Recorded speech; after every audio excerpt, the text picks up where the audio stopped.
सल्तनत उस्मानिया का दौर मुसलमानों की तारीख का सुनहरा तरीन दौर रहा है। क्या खिलाफत उस्मानिया दोबारा फ़आल होने जा रही है और क्या मुसलमानों के उरूज का सूरज एक बार फिर तुलू होने वाला है?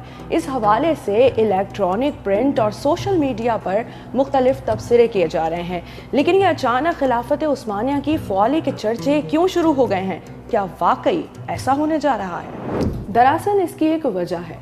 पहली जंग अजीम के बाद सन 1923 में इत्तेहादियों और खिलाफत उस्मानिया के दरमियान एक मुआहदा तय पाया था जिसे मुआहदा लौज़ान कहते हैं। क्योंकि ये मुआहदा स्विट्ज़रलैंड के शहर लौज़ान में तय पाया था, इसीलिए तारीख में इसी नाम से याद रखा गया। अगले साल यानी सन 2023 में इस मुआहदे को 100 साल मुकम्मल होने जा रहे हैं और इसी वजह से इलेक्ट्रॉनिक, प्रिंट और सोशल मीडिया पर मुख्तलिफ तबसरे होते दिखाई दे रहे हैं। लेकिन आखिर ये मुआहदा क्यों किया गया था?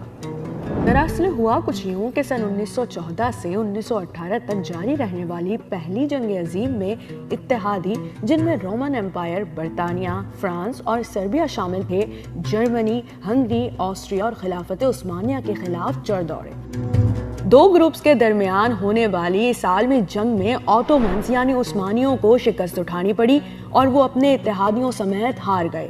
अब हुआ कुछ यूं कि जीतने वाले ग्रुप ने हारने वाले ममालिक के इलाकों को आपस में तकसीम कर लिया। इत्तेहादी ममालिक बरतानिया, फ्रांस और दीगर ने जर्मनी, हंगरी, ऑस्ट्रिया के रकबों पर कब्जा कर लिया। अनातोलिया यानी मौजूदा तुर्की के कई इलाकों पर यूनानी कब्जा करते चले गए। इत्तेहादियों ने न सिर्फ इन रकबों पर कब्जा किया बल्कि सख्त पाबंदियां भी लगाईं, जिनमें से एक पाबंदी के तहत उस्मानियों की फौज तकरीबन खत्म कर दी गई। फौज महदूद हुई तो पड़ोसी मुल्क यूनान को अनातोलिया यानी मौजूदा तुर्की के खित्ते हासिल करने का मौका मिल गया और इसने ये इलाके फतह करने शुरू कर दिए। यूनान को रोकना बहुत जरूरी था। सूरत हाल देखते हुए तुर्की में नेशनलिज्म का बाकायदा आगाज तब हुआ जब यूनानियों को रोकने के लिए मुस्तफा कमाल ने कौम को एक झंडे तले जमा कर लिया। मुस्तफा कमाल एक फौजी अफसर, मॉडर्न तुर्की के बानी और पहले प्रेसिडेंट थे। इस वक्त इनकी ये तरतीब काम कर गई और 1921 में तुर्कों ने यूनानियों को मुल्क से मार भगाया। मुस्तफा कमाल ने 3 मार्च 1924 कानून साजी के जरिए खिलाफत और खलीफा के तमाम सियासी इख्तियारात खत्म कर दिए। इसे बाज़ मौर्रिखीन ने डिक्टेटरशिप का आगाज कहकर याद किया और इसीलिए कमाल अतातुर्क के हवाले से राय भी तकसीम देखी गई। इनकी जिंदगी का एक दस्तखत खिलाफत की फ़आली में रुकावट बन गया। इस तरह खिलाफत उस्मानिया का इख्तिताम हुआ और खलीफा का टाइटल खत्म कर दिया गया। अतातुर्क के मुखालिफिन इन्हें वेस्टर्न पपेट मानते रहे और उनकी बड़ी तादाद आज भी मौजूद है। यूनानियों की शिकस्त ने बरतानिया और उसके इत्तेहादियों को अलर्ट कर दिया।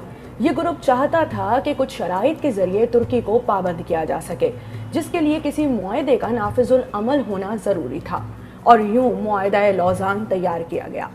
अब देखते हैं कि इस मुआहदे के तहत आखिर हुआ क्या। ऑटोमन्स की रियासतें इत्तेहादियों के पास चली गईं।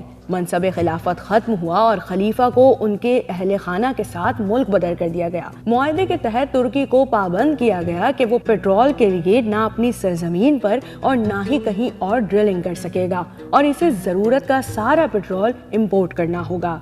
यही नहीं बल्कि तिजारत में इंतहाई अहम मानी जाने वाली बहरी गुजरगाह बॉस्फोरस, जिसके जरिए आज तकरीबन सालाना 45,000 जहाज गुजरते हैं, इसे आलमी समंदर बना दिया गया। यूं तुर्की को पाबंद किया गया कि वो गुजरने वाले जहाजों से टैक्स लेने का रवादार नहीं होगा। जुलाई 1923 में होने वाले इस मुआहदे में तुर्की ने अपने इलाकों से दस्तबरदारी कबूल कर ली और बदले में एक खुद मुख्तार रियासत के तौर पर खुद को दुनिया भर में तस्लीम करवा लिया।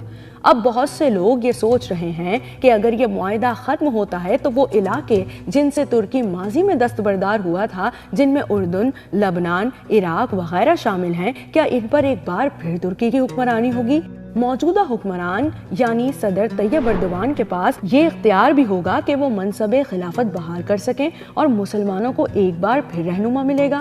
لیکن سب سے بڑا سوالیہ نشان یہ ہے کہ کیا معاہدہ لوزان میں مدت ختم ہونے کے حوالے سے لکھا بھی گیا ہے؟ آپ کو بتائیں کہ 100 سال قبل ہونے والے اس معاہدے میں کسی بھی جگہ ایکسپائری ڈیٹ نہیں لکھی گئی۔ ویسے تو دنیا کا ہر معاہدہ عالمی قانون کے مطابق 100 سال بعد آٹومیٹکلی ختم ہو جاتا ہے، اسی طرح یہ معاہدہ بھی ختم ہو رہا ہے۔ دلچسپ بات یہ ہے کہ اس معاہدے پر ترکی، برطانیہ، اٹلی، فرانس، یونان، رومانیہ، بلغاریہ، بیلجیم اور دیگر کے نمائندوں نے دستخط کیے، لیکن کسی بھی فریق نے اس معاہدے کو ختم کرنے کے لیے آج تک رجوع نہیں کیا۔ جہاں تک خلافت عثمانیہ کی فعالی کی بات ہے تو تاریخ پر نظر رکھنے والے اسے خواب سے زیادہ اہمیت نہیں دے رہے۔ ہسٹورینز کا خیال ہے کہ ماڈرن ترکی میں نظام خلافت کو جگہ ملنا اب انتہائی مشکل ہے۔ البتہ طیب اردوان کا اپنے اسٹیٹمنٹس میں بار بار لفظ نیو ترکی کا استعمال کرنا ان کے سپورٹرز، ایلائز اور مخالفین کو یہ تاثر دے رہا ہے جیسے وہ آٹومنز کا دور دوبارہ بحال کرنا چاہتے ہیں۔